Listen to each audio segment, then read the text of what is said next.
Hello, everybody.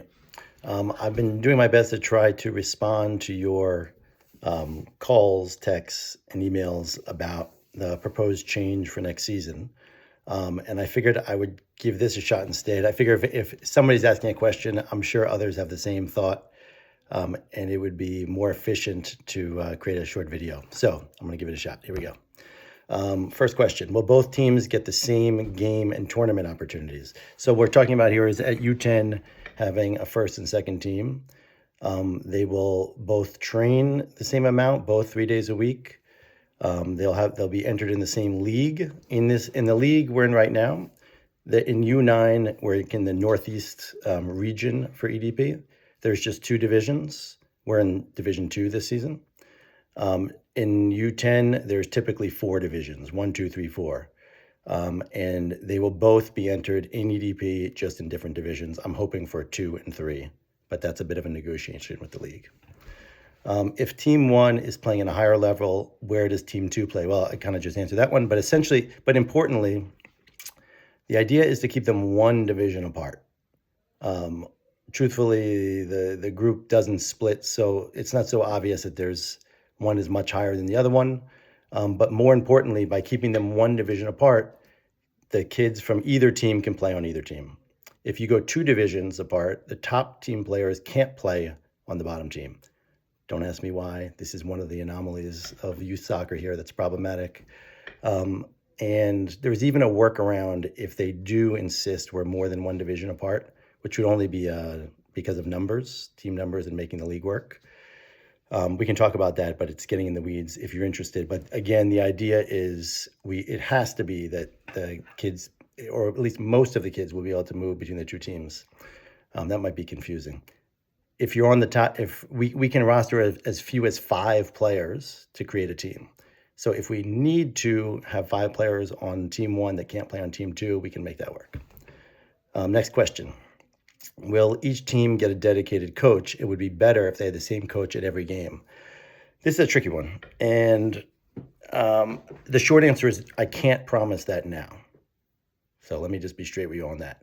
What our commitment is, or my commitment with La Finca, is even our youngest players, our youngest teams, and this isn't going now in the second year, they're still very young, are getting the same high, to my mind, essentially the best coaching I've seen in my experience working with kids. Going back to, my son is now 14. So in this area, I've been through a lot of coaches. Alan, his partner Liam, who you all haven't seen as much, are just top notch. And both teams will be coached 1 day a week by Alan. That's the team exclusive training. For the other 2 days of training, I am actively searching for new trainers now. I'm meeting a couple today, as a matter of fact. I'm looking for, what I can assure you is how seriously we take the coach, the trainer. We won't run a program if we don't have either highly experienced trainers who work in our style of training, or young people who we've been able to train under Alan, and who also seem to understand our approach to the game. What I'm hopeful is, ideally, actually, as a matter of fact, I'll tell you what I'm going for. I would like to have the same coach for both teams on the other 2 days also. And if we do that and we register 2 U10 teams in the same league, they will make sure there's no game conflicts. So the same coach could be at both places. But in the event that can't happen on a random day or something, as always, part of my responsibility is being able to step in and do coaching when needed, and that will continue next year. And if more follow-up questions, I'm happy to take them. Next question, number 4. Aren't you risking not having enough players at each game by making 2 teams and shrinking the roster size? Great question. So this goes into our kind of approach to development. At U9, we essentially have 2 full teams, right? We have 14 to 15 kids, depending on how you count where they're all rostered. And as you've seen during games, an entire squad will be swapped out and come back on. That's not really how soccer works at a very high level, or at any higher level than U9, frankly. I feel like it's been good this season because the kids physically haven't been up to moving to being active, to being highly active anyway for the full game. But believe me when I tell you, it happens in the fall, it's already there, meaning both the kids want to play the whole game, and they are capable of playing the whole game, and or quote unquote, or need to be capable. So it's an important skill we'll be developing starting in the fall at U10. And so at U9, it's worked. I think it's worked for all the kids' development. Ideally, you want more playing time. All of you should want more playing time for your kid. And at U10, we want to ensure that. So we purposefully keep smaller rosters on most of our older teams. It's still 7v7 at U10. It goes to 9v9 at U11. But at U10, it's still 7v7, and we like to keep between maybe 10 to 12 players on a team. Typically, somebody doesn't show up on a weekend. So we just want to ensure we have somewhere between 2 and 4 subs per game. That may feel like it's going to be very demanding on the kids, and in the beginning it will be, but it's also very reasonable and where we want to get to, and again, ensures that everybody gets a lot of playing time. Next question: how do I know my player? Okay, so if you've been invited to the second team, good question. How do I know my player isn't being stuck on the second team? Meaning, in the way that often tracking takes place in schools in particular. You get put into one class, and it's very hard to ever get out of there. I love this question. It's a really interesting one. It's a complex one. I'll say that a few things about it. I can assure you that's not happening, but that's not very helpful. Number one, just right out the gate, as I'm saying, we're going to be everybody will have an opportunity to play in either game throughout the season. It's possible a player will always play with the second team if that feels like the right place for them. But there's no hard barrier between the two. That's assured by participating in this league that allows us to do this, to move players back and forth and designing our programs so that we can take advantage of that. Also, these kids are so young. I wish schools worked more like this, but our expectation is that over the course of the summer, lots of development can take place. Certainly in our program, in a month's time, that's 3, 6, 9, 12 sessions of training plus games. Lots of development takes place. We will be continually kind of moving kids back and forth and paying a lot of attention to where they're at and what they need at that moment.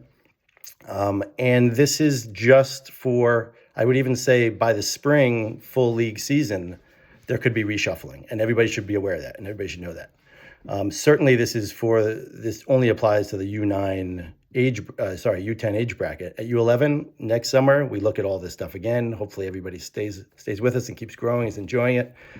So the best thing I can say to you is I will be very careful about this, and I appreciate somebody bringing it to my attention, but it's not a concern for us where the players are placed right now. Next question. This group has come together so nicely. I'm worried this will really disrupt the team dynamic they've built. Really good point.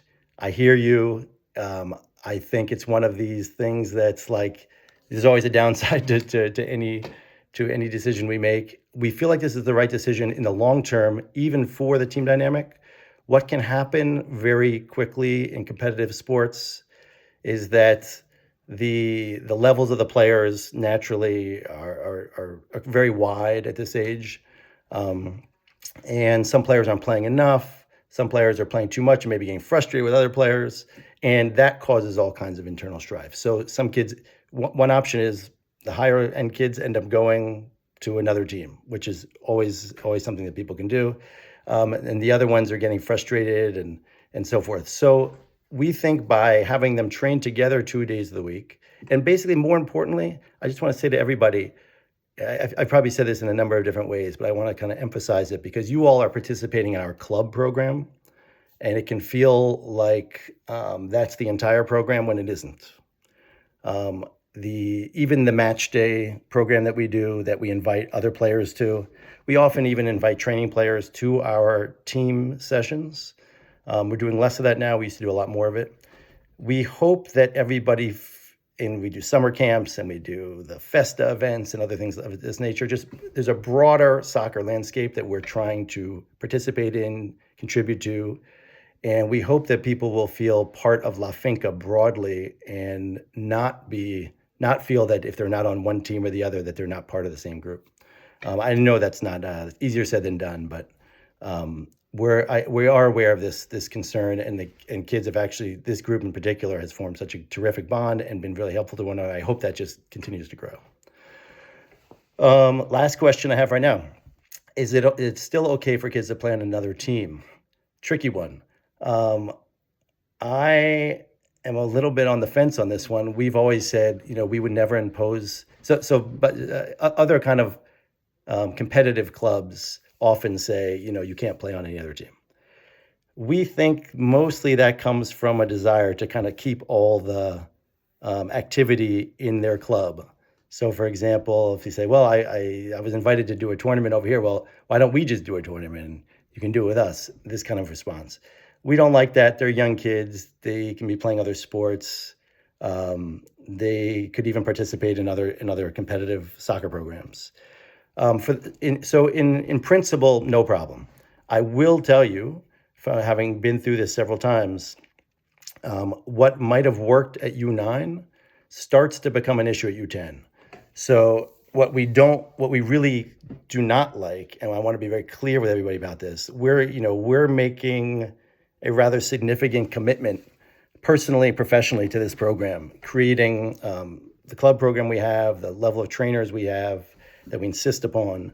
And again, additional playing opportunities that we're always looking for throughout the season. We'll guest play, we'll do scrimmages with local clubs, things of this nature.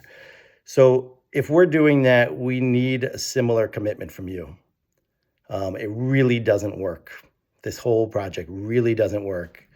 We have a tremendous respect for your investment, your commitment. We take it seriously, and participation is critical on your side. So sometimes people will say, or typically what people do is they'll say, yes, I understand. Like, I will never miss a practice or a game that conflicts with La Finca. That's kind of been the way people have approached in the past. It doesn't always work because a kid might be running from a game before hours to hours exhausted and showing up late. And the pre-game sessions are really critical for us. Or a player might ask to leave after the halftime because they're trying to get to another game. It's not great for the team. And just the kind of, you do need to be careful about burnout at this age with kids. They, on the one hand, it's wonderful. They love the game. It's great. And I'd say every kid on this team is very passionate about the game already, which is terrific. And I want to encourage that, playing all day, every day, as much as they can, but being committed to another competitive club team, can cause various kinds of problems that get in the way of kind of the long-term development, that long-term participation we'd love to see. I'll just say the last thing on this point. I would love to look for more ways that our community could get together informally and play, and we'd love to facilitate that. We can talk about that. But if you're looking for more playing, certainly we'd love to help you make that happen. Okay, that's it for now. Any other questions? Feel free to continue email or text me, and I'll get back as soon as I can. Thank you.